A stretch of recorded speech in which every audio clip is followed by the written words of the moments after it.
And so now I'm curious with you, what are the ingredients that it takes for you personally to feel like you're at your best, that you can perform optimally? Do you have a certain routine, food, diet? I'm curious to hear it all. I think, like I said, when you have the feeling you have done everything possible, it's probably too much, and that's what I am aiming for. I'm never aiming for 100%. Yeah. I'm always thinking I want to do all the things 90% right instead of a couple of things 100% and do the other things just 50%. Yeah. So there's so much ingredients that play a role in the performance. And at the end, you want to, have no loose screws. It's better to have all the areas pretty good dialed in.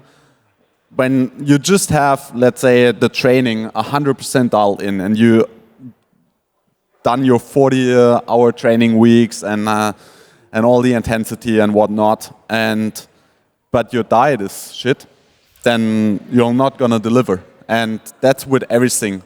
And it all takes energy. And therefore, I think it's look at all the areas instead of just one or two. Yeah, definitely.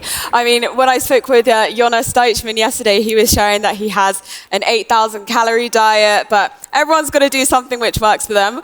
Does it compare at all in any way with yours?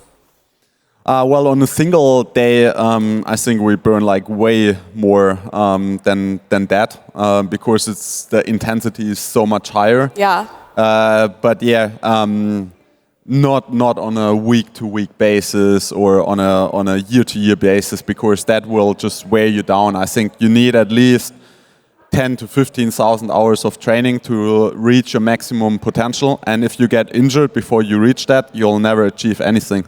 Yeah. Yeah, no, wise words then. We don't want that to happen, of course. But you have, of course, now actually announced your retirement. So could you tell us a bit about what prompted you to make that decision? Oh, a couple of things. So first of all, as a professional athlete, you have a due date. At one point, you're just not good enough anymore.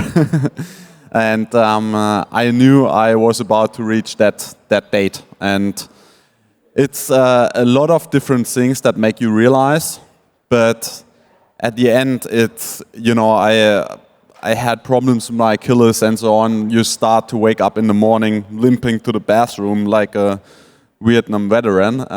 That doesn't feel good if you know that you have to run a marathon. And then obviously it's the next generation is knocking on the door, or they're not knocking, they're just like running into the door. And that's another thing, is if you're used to perform at the very top, it's very difficult to dial back your expectations.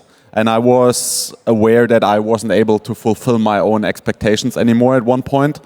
That leads to constant depression at one point.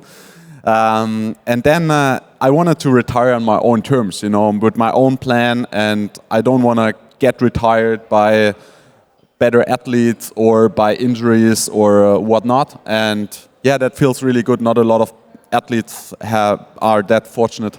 Yeah, and you've done so leaving such a great legacy with an incredible career. So looking ahead into the future then, what can we see from you next? What have you got planned? A lot of things. I'm scrolling around on the ISPO, and it's the first time for a very long period that I'm actually at an expedition, and maybe I do some. Maybe I get a paddle professional or something like that. Maybe I'll do a biceps project or something like that. It's to be honest, next year I will still do some gravel racing. It's -2 disciplines, so it's a little bit of a soft landing. It's important for your body, but also for my mind to not full stop, throw the anchor and stop everything and become a slight alcoholic. That's not a good strategy, or at least it would get me divorced probably. So that's something I'll do next year, and I still stay in the sport, doing some ferry, working with partners. Nice. But I also want to do something that's totally different. Maybe I'll become a carpenter. Okay. Yeah, you know, if you swim the whole day and you swim back and forth, you don't see the result of your work. It's a check box in your Training Peaks account. That's it. But when you, paint a room or something, you see the result of your work, which can be quite fulfilling, actually. Yes, love it. Well, I look forward to seeing all the different things that you do next. So finally, just reflecting back on everything, your career, you as a triathlete, and obviously now the exciting future that's awaiting you. What would you say the biggest takeaway or the biggest lesson your career as a triathlete has taught you and that you look forward to bringing with you moving forwards? Got to think about that one.